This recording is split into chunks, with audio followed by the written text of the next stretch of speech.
Paul. Welcome back to our little program we do for you here Monday through Thursday, and we're awfully glad you're here with us tonight. You ready, Paul? Yeah. It's a pleasure to finally welcome our first guest to this show. He is often called the funniest comedian of our time, and he can currently be seen in a brand new motion picture entitled Critical Condition. Please say hello to and welcome Richard Pryor.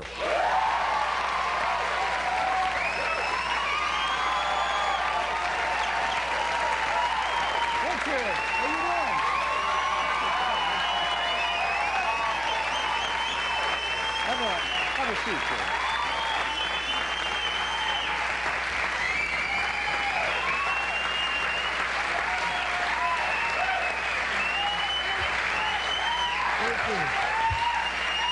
Yeah. Thank you. Thank you very much for being here. This is very exciting. I was backstage with Richard Dominic. He's, oh man, he blew me away. We'll get to him in a second. Okay.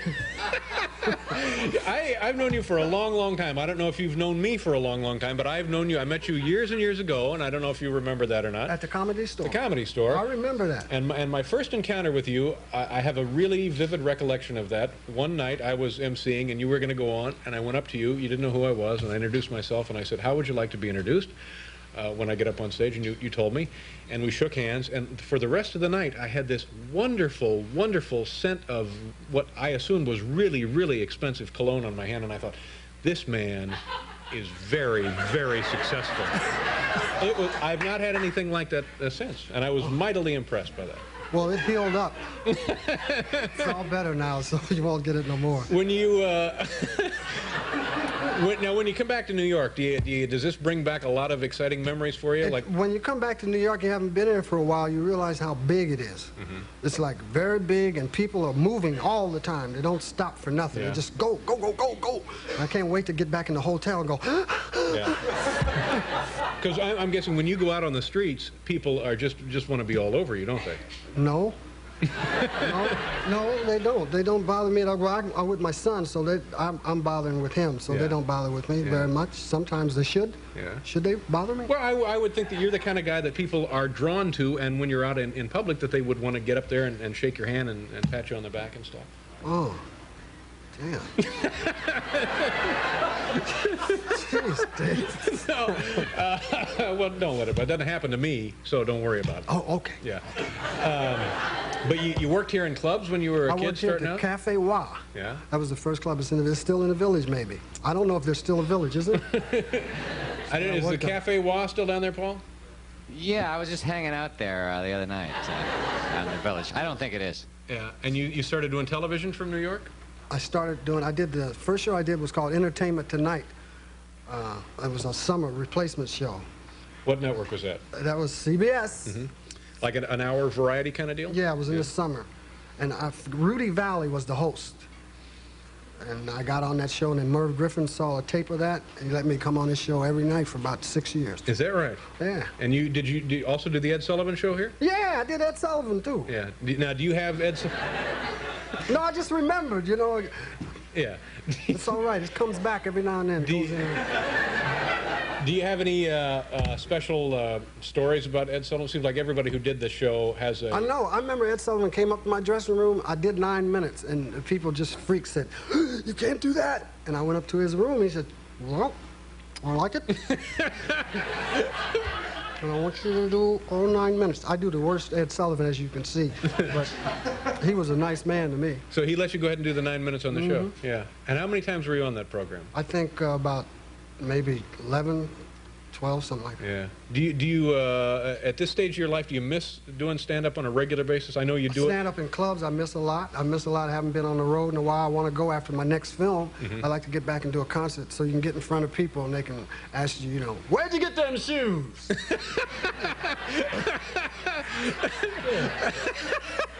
And what do you tell them when they ask you about the shoes? I throw it at them and say, "Here, you can smell it. What do you think?" Can I have it back now? Thank you. But it's tough work, isn't it? I think that... I love it. You do love it? I love it, and you do 6 months of that. it's great because I did films at concerts. I mean, I'm not putting it down or nothing. I'm glad the concert films were successful, but they weren't complete. You know how you finish it, then you say, but there was more to do if I just worked on it more. But they offer you so much money, you can't go, no, I don't want it. Yeah. Take that check and stuff it. Yeah. Let me grab it. Don't, give me that. Thank you very much. You know, What about, and I don't know that this would happen to you, but what about hecklers? If you're working in a club or even at a concert?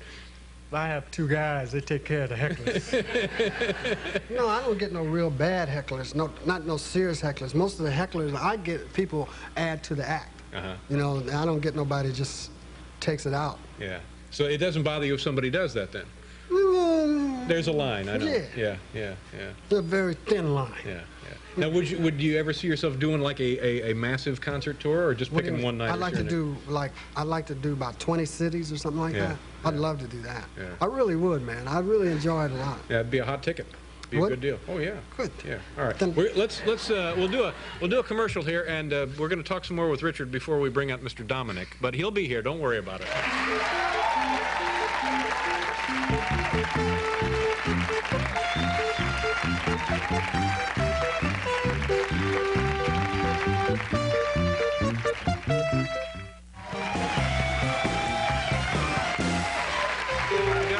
Pryor is here tonight.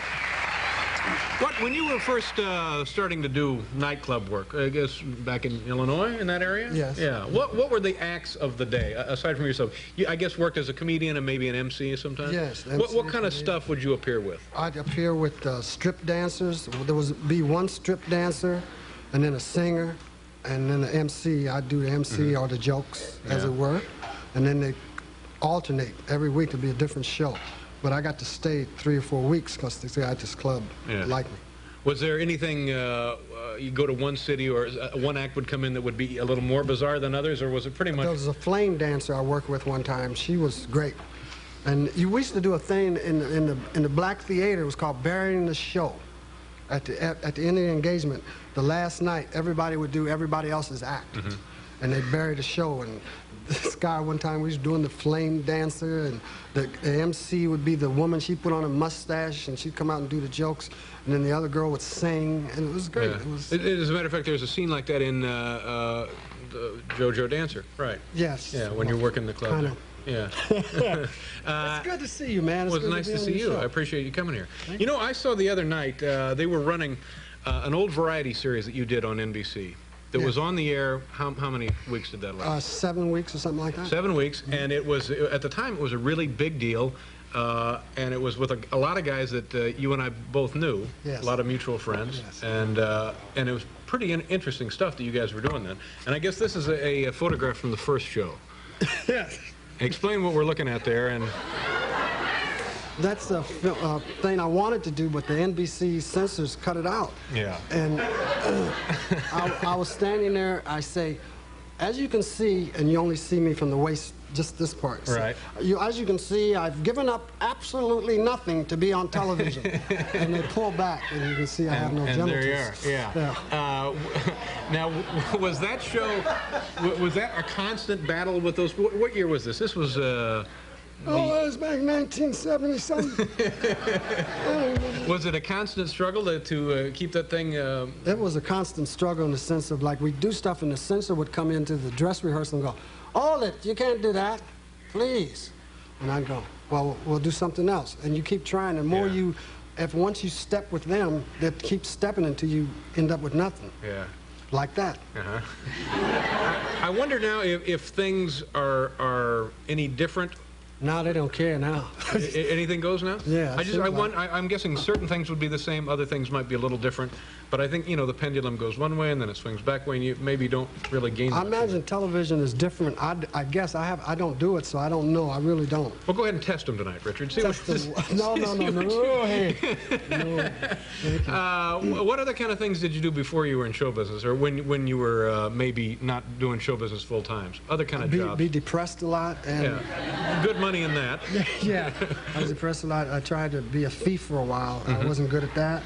What kind of things were you thieving? I was second story man. Yeah. Yeah, I'd climb over transits, because I was the skinniest one in the gang. They Yeah. let me do the climbing over the transit. And you're in there looking for appliances or jewelry or cash or what? I didn't know. I just get over there. I go, I'm in! What I do now? How long were you a thief like that? Till my father found out. Uh-huh. He ended my thievery career real quick. In the movie here, Critical Condition, you're a guy playing a doctor. You're not really a doctor, though, right? No. He's a guy that's a businessman. He gets in a bad situation, and they think he's a cop. And to keep from going to penitentiary, he tries to fake insanity so he can go to a mental institution. And while there's a blackout. And they think he's the doctor in charge. Yeah. And he takes over like that. He don't know what he's doing. Yeah, and Sorta you're like running the show, though. Yeah. Do we have some of that here? Okay, let's take a look here. Do we have time for this? It's a minute or so from Richard Pryor's latest film entitled Critical Condition. Here he is now.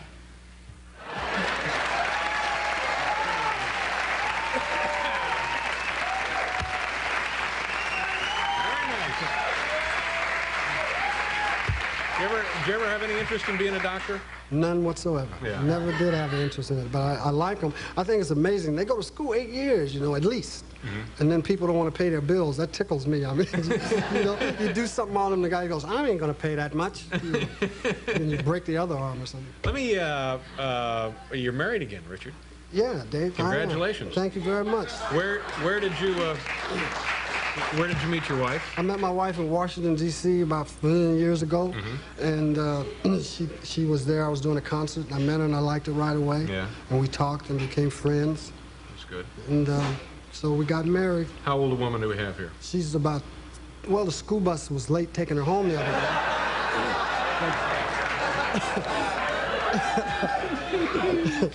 Now, Richard. No, she's 23. She's 23. Yeah, and I got my son with me. Now, wait a minute. What? Now, how old a man are you? I'm 46. 46. So Yeah. she's half your age. She's half my age, so? No, nothing. No, I mean, she's smart as me. She's smarter, actually, I think. Yeah. She knows a lot of stuff. She's a good person. She has a lot of good ideas, and she's lovely, and I'm happy when I'm with her. Well, there you go. See? Sometimes. I'm sorry, sometimes? Sometimes. What's the woman's name? Flynn? Flynn. And is she in town with you? No, she's in Oh, California. I'm sorry, I didn't get a chance to meet her. Well, she told me to bring our son. She said, "Oh, you're going to New York by yourself? Take our son." So my son's 2. I brought him, and he's watching me, taking notes. Does he have anything to say about New York, or probably just another? He don't care. Yeah, doesn't care. He just wants says a cookie. Yeah. I mentioned this earlier too in the dressing room, but I really do appreciate you coming to visit us because it's a big thrill for us, and we've wanted to have you for the longest time. And just come back anytime. I'm happy that you had me here, and God bless you, and good luck. Good luck with the film. We'll be right back after this one over the